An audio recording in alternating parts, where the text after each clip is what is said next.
Girlfriend की भूतिया कहानी। यह कहानी एक छोटे से गांव की है जहां लोग अंधविश्वासों में यकीन करते थे। यह कहानी अर्जुन की है जो एक बड़े शहर से पढ़ाई के बाद अपने गांव कलाप, उत्तराखंड लौट आया था।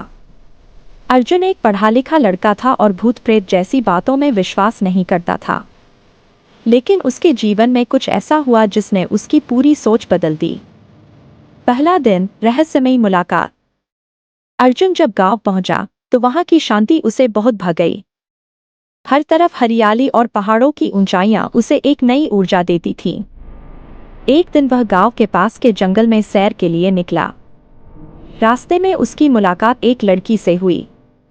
वह बहुत खूबसूरत थी, उसकी आंखें गहरी और आवाज में कुछ खास आकर्षण था। उसने अपना नाम मीरा बताया। दोनों ने थोड़ी बात की और धीरे धीरे अर्जुन को मीरा से लगाव हो गया। मीरा की बातों में एक रहस्यमय एहसास था जो अर्जुन को बार बार उसकी ओर खींच रहा था। दूसरा दिन, अजीब अनुभव। अर्जुन ने अगली बार मीरा से मिलने की योजना बनाई। वह रोज उसी जगह पर जाने लगा जहां मीरा से उसकी मुलाकात हुई थी। दोनों ने काफी समय साथ बिताना शुरू कर दिया। लेकिन एक दिन अर्जुन को एक अजीब अनुभव हुआ। मीरा ने उसे जंगल के एक पुराने खंडहर में बुलाया। खंडहर देखने में बहुत पुराना और डरावना था। जब अर्जुन अंदर गया तो उसे वहां ठंडी हवा का झोंका महसूस हुआ, जबकि बाहर गर्मी थी। अर्जुन ने इसे नजरअंदाज किया और मीरा के साथ वहां घूमने लगा। रात का समय हो गया था और अर्जुन ने देखा कि मीरा की छाया नहीं पड़ रही थी। अर्जुन डर गया, लेकिन फिर भी उसने कुछ नहीं कहा। तीसरा दिन, गांव के बुजुर्ग की चेतावनी। अगले दिन गांव में एक बुजुर्ग से अर्जुन की मुलाकात हुई। उसने अर्जुन से पूछा, बेटा तुम किससे मिलते हो? अर्जुन ने बताया कि वह मीरा नाम की लड़की से रोज मिलता है। यह सुनते ही बुजुर्ग के चेहरे का रंग उड़ गया। उन्होंने अर्जुन से कहा, यहाँ कोई मीरा नहीं रहती। तुम जिससे मिलते हो वह इस दुनिया की नहीं है। अर्जुन ने बुजुर्ग की बात को मजाक में लिया और कहा, दादाजी आप अंधविश्वासी हैं। मीरा सच में है और मैं उससे रोज मिलता हूँ। बुजुर्ग ने कहा, अगर तुम उसे फिर से मिलोगे तो यह सुनिश्चित कर लो कि उसकी परछाई है या नहीं। चौथा दिन, सच्चाई का खुलासा। अर्जुन ने फिर मीरा से मिलने का फैसला किया। इस बार वह पूरी सावधानी से उसके हर कदम को देख रहा था। जब मीरा फिर से खंडहर में पहुंची, अर्जुन ने देखा कि उसकी परछाई आज भी नहीं पड़ रही थी। उसे अचानक सब समझ में आ गया। वह घबराकर वहां से भागने लगा, लेकिन मीरा ने उसे रोक लिया।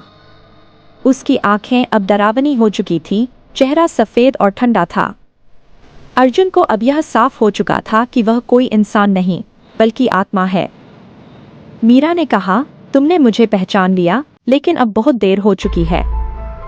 मैं तुम्हें छोड़ने वाली नहीं हूं। तुमने मेरे साथ इतना समय बिताया, अब तुम मेरे हो। अर्जुन की कोशिश और भयानक अंत। अर्जुन ने किसी तरह खुद को संभाला और पूरे गांव में शोर मचाते हुए भागा। गांव वालों ने उसकी बात सुनी और कुछ तांत्रिकों को बुलाया।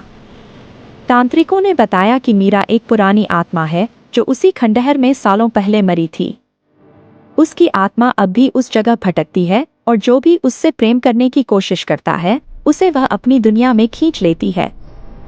गांव के तांत्रिकों ने खंडहर में जाकर विशेष पूजा की। पूजा के दौरान अर्जुन भी वहां मौजूद था।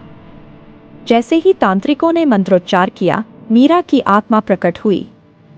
उसकी आंखें लाल हो चुकी थीं और वह अर्जुन को अपनी ओर खींचने लगी। लेकिन मंत्रों की शक्ति ने उसे रोक दिया। अंततः पूजा के बाद मीरा की आत्मा शांत हुई और उसने अर्जुन से कहा, मैं तुम्हें कभी नहीं भूलूंगी। मीरा की आत्मा तो मुक्त हो गई, लेकिन अर्जुन इस घटना के बाद कभी सामान्य नहीं हो पाया। उसे हमेशा यह डर सताता रहा कि कहीं मीरा फिर से उसकी जिंदगी में लौट न आए। अंत। यह कहानी अर्जुन की नहीं, बल्कि उस गांव के हर उस इंसान की है जिसने इस खंडहर के पास कभी कदम रखा।